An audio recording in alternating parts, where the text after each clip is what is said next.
الله وسلم على سيدنا محمد المبعوث رحمة للعالمين وعلى آله وأصحابه حق قدره ومقداره العظيم وبعد manya-manyan baki da suka halarci wannan guri, shugabanni na wannan kungiya mai albarka, mahalarta, ɗalibai 'yan uwana, assalamu alaikum wa rahmatullahi ta'ala wa barakatuh.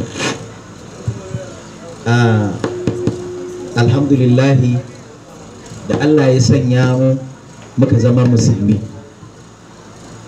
Babu wani addini da Allah ya sanya shi mafi alkhairi kamar addinin musulunci.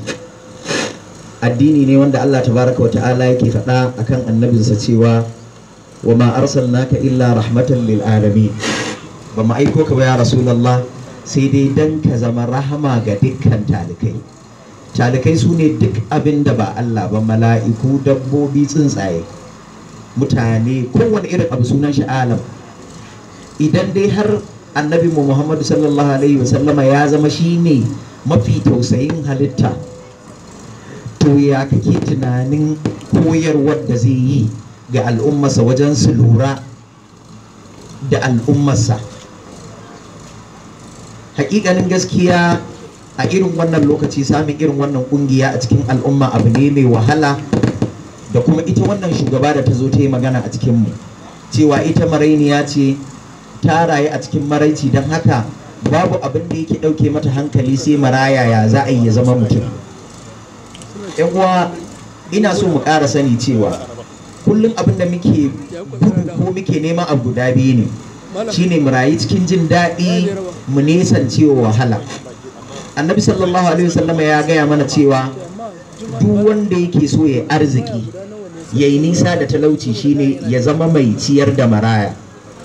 Da za ka samu maraya a makotanku, ka ɗauko guda ɗaya ka kawo shi gidanka, to ka kawo anta talauci gidanka.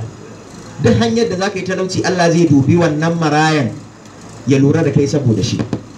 Sannan yana da kyau mu gane cewa a wannan zamanin me ake nufi da maraya.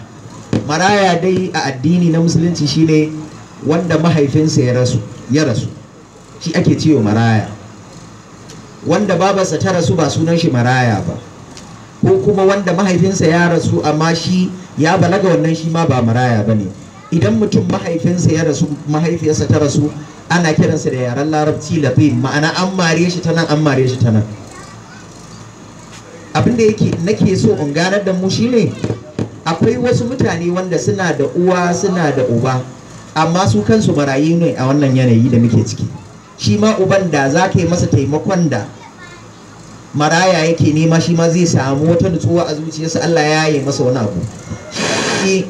Allah ya saukar da shi ne daidai da yadda babu wata al'umma da za ta yi talauci, in ji annabi sallallahu alaihi wasallama.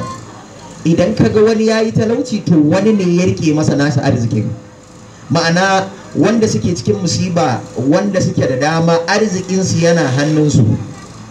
Matuƙar makocinka yana kwana da yunwa, ko ɗanka yana zuwa makaranta, ɗansa baya zuwa makaranta, to wallahi sai Allah ya tambaye ka, ya aka yi ka bar ɗan wani ya shiga wahala, kai kuma ka sa ɗanka a cikin jin daɗi. Ba sai ka kai ɗana private makaranta, ko da ta gwamnati ce, ka taimaka ka kai ɗan wani wanda ko mahaifin shi baya nan, ko kuma mahaifin ya gaza ba zai iya yi ba. Ballantana kuma mafi girman mahimmanci shine ciyar da ɗan adam abinci. Idan ban mu manta ba, muna ta karanta alƙur'ani a surorin da suke a ƙasa, 'yan wuta, mala'iku suna tambayar 'yan wuta cewa ma salakakum fi saqar, menene yasa aka sa ku a cikin saƙara? Sai su ce lam naku minal musallin wa lam naku nut'imul miskin. Sallah ce ba ma yi, sannan ba ma ciyar da miskinai. Miskini baya nufin kawai maraya ko wani mutum, a'a duk mutumin da ba zai iya rike rayuwarsa ya ciyar da kansa ba.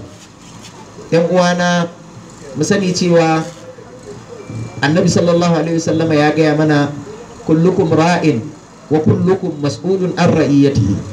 Dukan mu masu kiwo ne, Allah zai tambaye mu abin da ya ba mu kiwo. Mace mai kiwo ce a gidanta, Allah zai tambaye ta abin da ya bata kiwo na iyalinta.